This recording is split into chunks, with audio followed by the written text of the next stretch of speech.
Hello friends, welcome to my YouTube channel UP board Nikhil में आपका बहुत बहुत स्वागत है।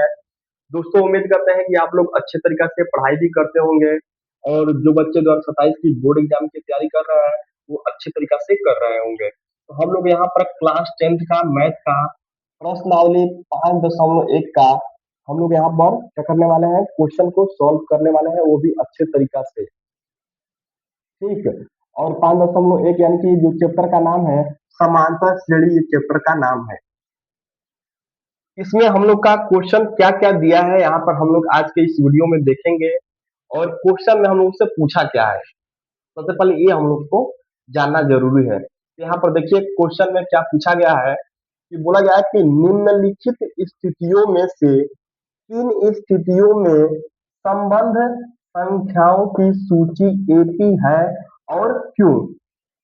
यानी कि यह पूछा है कि जो क्वेश्चन दिए गए हैं वो एपी में है कि नहीं है, अगर है तो क्यों है, ये पूछा गया है। 5.1 में जो क्वेश्चन दिए गए हैं वो एपी में है कि नहीं है। यहाँ पर देखिए बोला है कि संख्याओं की सूची जो है वो एपी में है, अगर है तो क्यों है, ये भी है, ये भी पूछा है क्यों है, इसका कारण भी बताना है। तो इसमें सबसे पहला क्वेश्चन जो पूछा है यहाँ पर देखिए, पूछा गया है कि प्रत्येक किलोमीटर के बाद टैक्सी का किराया जबकि प्रथम किलोमीटर के लिए किराया 15 रुपए है और प्रत्येक अतिरिक्त किलोमीटर के लिए किराया 8 रुपए है, ये क्वेश्चन पूछा गया है। तो सबसे पहले हम लोग सूची कैसे बनाएंगे, इसको थोड़ा सा क्वेश्चन को हम लोग को समझना पड़ेगा। आइए समझ लेते हैं। यहाँ पर बोला गया है दोस्तों कि प्रथम किलोमीटर के लिए किराया 15 रुपए है। यहाँ पर लिखेंगे हम लोग प्रथम किलोमीटर के लिए किराया, के एम का मतलब होता है दोस्तों किलोमीटर के लिए किराया कितना रुपए है, 15 रुपए है। और प्रत्येक अतिरिक्त लिखेंगे यहाँ पर, तथा प्रत्येक अतिरिक्त प्रत्येक अतिरिक्त किलोमीटर के लिए किराया के लिए किराया कितना रुपए है, वो 8 रुपए है। ठीक, ये हम लोग ने यहाँ पर लिख लिया। अब यहाँ पर हम लोग समझेंगे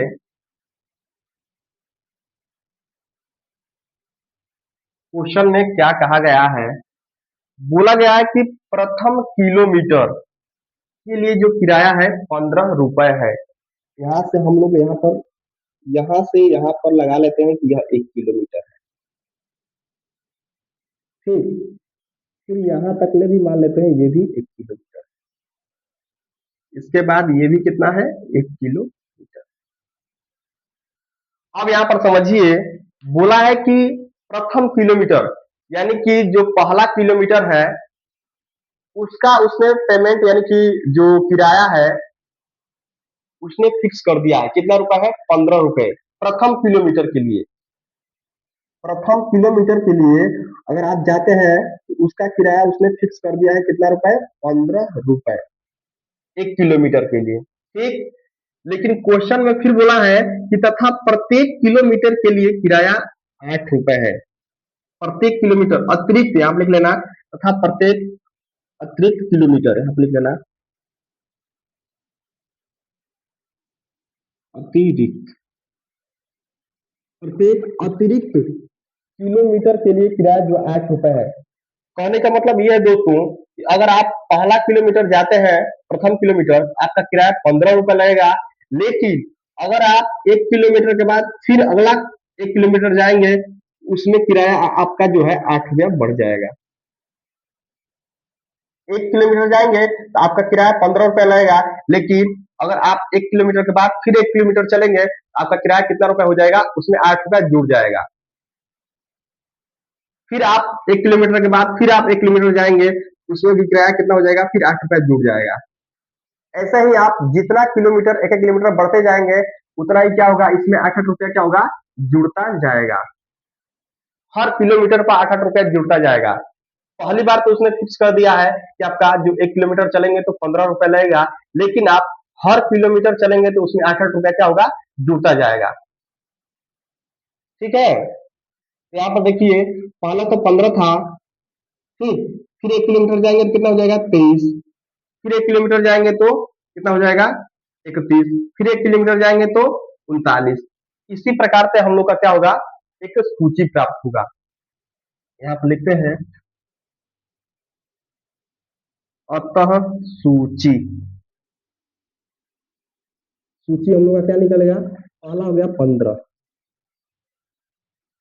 ठीक, फिर 15 में 8 जोड़ दीजिए, कितना हो जाएगा, 15 में 8 जोड़ देंगे तो 23 हो जाएगा। फिर यहाँ पर 23 हो गया ना, फिर 23 में 8 जोड़िए, कितना हो जाएगा, 23 में 8 जोड़ेंगे तो 31 हो जाएगा। यहाँ पर कितना हो गया, 31 हो गया। फिर 31 में 8 जोड़िए, कितना हो जाएगा, 39। ऐसे ही डॉट डॉट करते करते ज्यादा निकल जाएगा हम लोग का। ठीक है, यहाँ पर 15, 23, फिर यहाँ पर 31 और 39। यह सूची कहाँ से प्राप्त हुआ है, तो यहीं से प्राप्त हुआ है। यहाँ पर देखिए, 15, 23, 31, 39, ये हम लोग का अभी सूची निकला है। इसको कैसे हम लोग आगे सॉल्व करेंगे, समझना है यहाँ पर। इसको सॉल्व करने के लिए सबसे पहले हम लोग का पता होना चाहिए डी। डी मतलब क्या होता है, सार्व अंतर। डी को यानी कि सार्व अंतर को हम लोग डी से डिनोट करते हैं। दोस्तों यहाँ पर क्या होता है, ये जो 15 है इसको हम लोग मानेंगे A1, इसको A2, इसको A3 और इसको A। ठीक है, यहाँ पर समझना है दोस्तों कि जो यहाँ पूछा है ना कि जो सूची एपी है और क्यों है, तो सूची एपी में कब होगा, यहाँ पर समझिए, सूची एपी में तभी होगा, यहाँ पर एक निकालेंगे D1, एक निकालेंगे D2 और एक निकालेंगे D3। अगर ये D1, D2, D3 अगर आपस में तीनों बराबर हो गए तब तो यह सूची एपी में है। अगर यह तीनों आपस में बराबर नहीं होंगे तो यह सूची एपी में नहीं है। तो हम लोग एक एक करके D1 निकालेंगे सबसे पहले, उसके बाद D2 निकालेंगे, उसके बाद D3 निकालेंगे। निकालने के लिए क्या करना पड़ता है, जैसे मान लीजिए हम लोग को D1 निकालना है, तो D1 निकालने के लिए हम लोग A2 में से A1 को घटाते हैं। यहाँ पर दिया है ना A2, A2 में से हम लोग A1 को घटा देंगे तो हम लोग का D1 निकल जाएगा। D2 निकालेंगे तो A3 में से A2 घटाएंगे, D3 नहीं, D2 निकालेंगे तो क्या करेंगे, A3 में से A2 घटाएंगे, अगर D3 घटाएंगे तो A4 में से A3 घटाएंगे। ऐसे ही करके हम लोग का सभी डी निकल जाएगा, यानी सार्वंतर। आइए निकाल लेते हैं।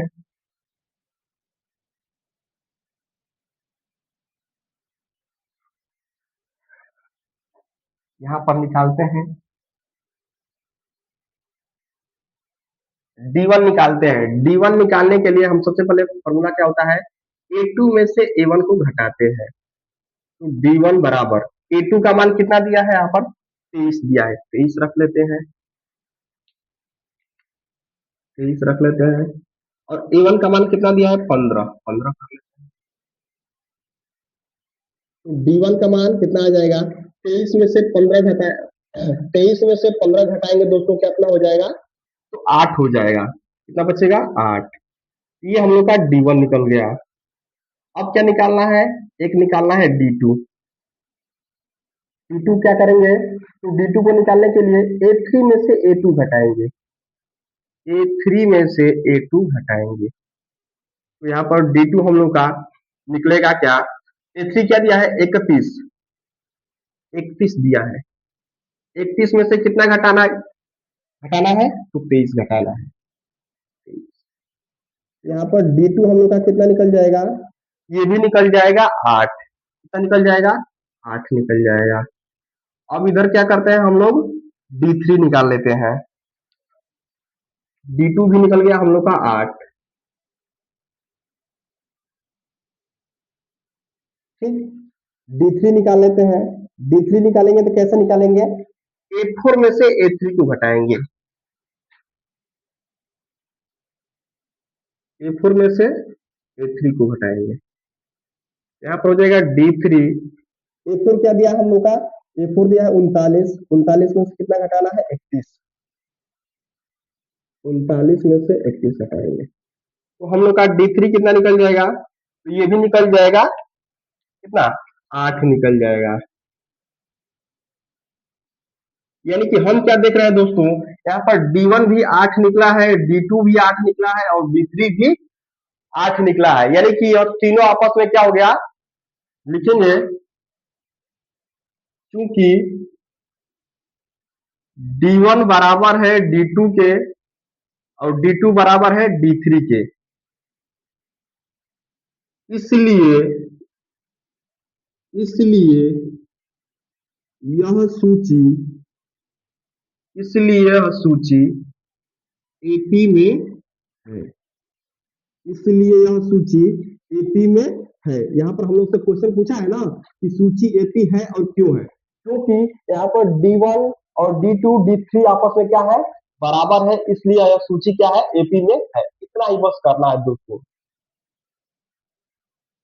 तो उम्मीद करते हैं कि आप लोग समझ गए होंगे बढ़िया तरीका से। ठीक है, अगर नहीं समझ में आता है तो आप कमेंट में बताइएगा, मैं आपको थोड़ा सा और भी डाउट क्लियर कर दूंगा। ठीक है, अगर आप इस चैनल पर नए हैं तो सब्सक्राइब कर लीजिए, जो कि जैसे मैं अगला वीडियो डालूंगा सबसे पहले आपके पास चला जाएगा। ठीक।